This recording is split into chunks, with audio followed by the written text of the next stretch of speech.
Did you know that most weight loss diets last for a day or less?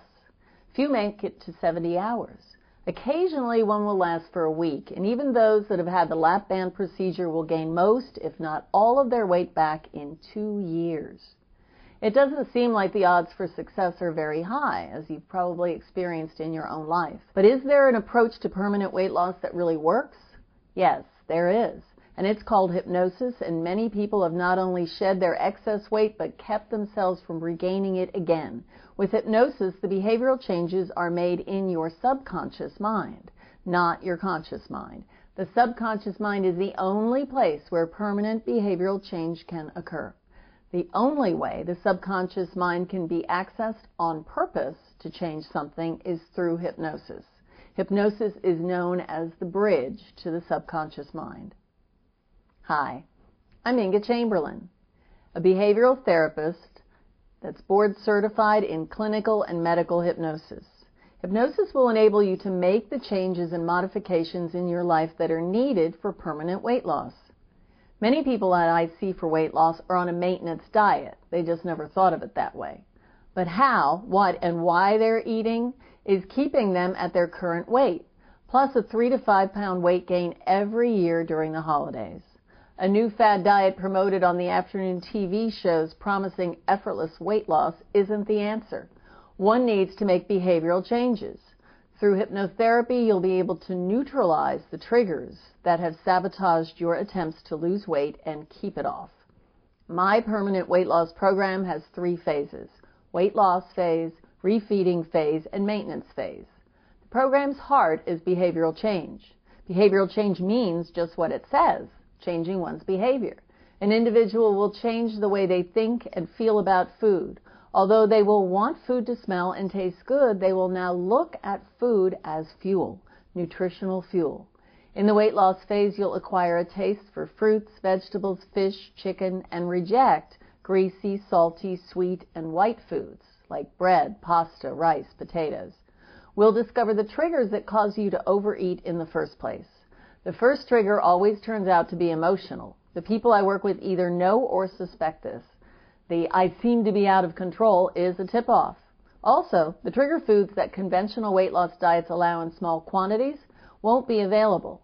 Trigger foods not only have the calories that kept you from losing, but trigger foods cause you to keep on eating.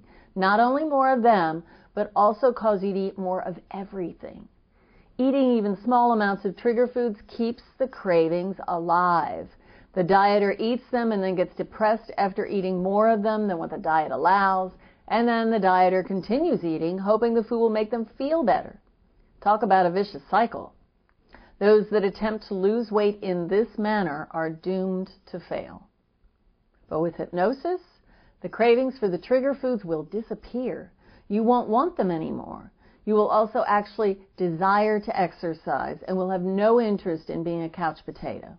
Doesn't changing behavior make more sense than taking diet suppressants with dangerous side effects? Trigger number 2 is event-driven eating. This can be a football game, a birthday party, a wedding, a baby shower, retirement party, and, well, you see what I mean. There's always going to be another event that you can allow to derail your weight loss program. What is important to you? What is important to you? Being slim, trim, and healthy? Or eating and looking like the average heavy person that keeps on gaining? Just watch the people going in and out of Denny's or Golden Corral, and you'll see exactly what I mean. Me, I'd rather be thin and feel good about myself. Trigger number 3 is rewarding yourself. Eating what made one heavy in the first place after losing a few pounds and then rewarding yourself by eating more of it makes absolutely no sense to me. I cannot understand that. It's like sitting in a patch of poison ivy after you've just gotten over it. Hello? Trigger number 4, putting yourself in a situation that'll trigger overeating. This could be tailgating, a progressive dinner, or eating at Chili's after work on Friday. This is self-sabotage. You're setting yourself up to fail. And number 5, some of you will not want to hear this, but it's next to impossible to lose while drinking alcohol.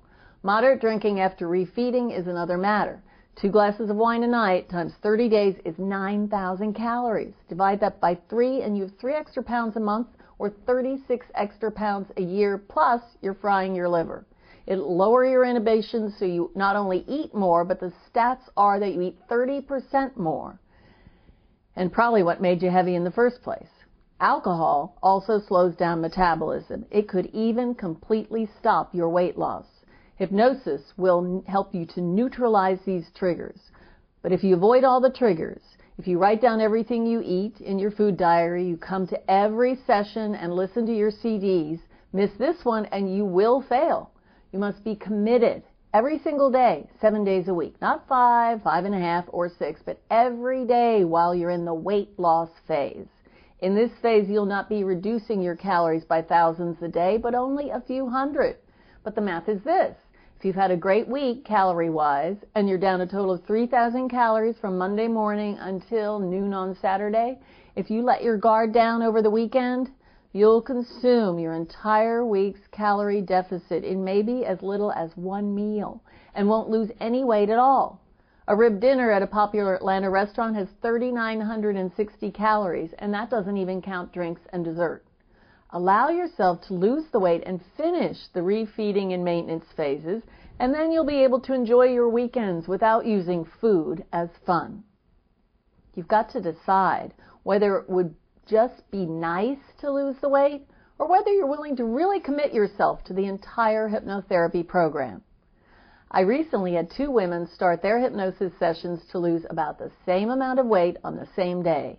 In 6 weeks, one has missed 3 sessions, refused to keep a food diary, had excuses for why she couldn't listen to her CDs.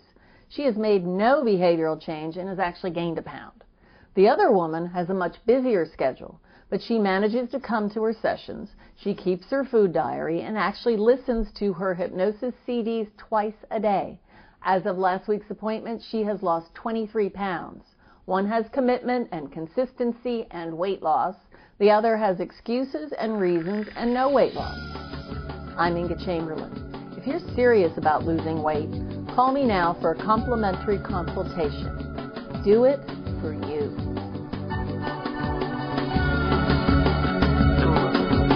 I am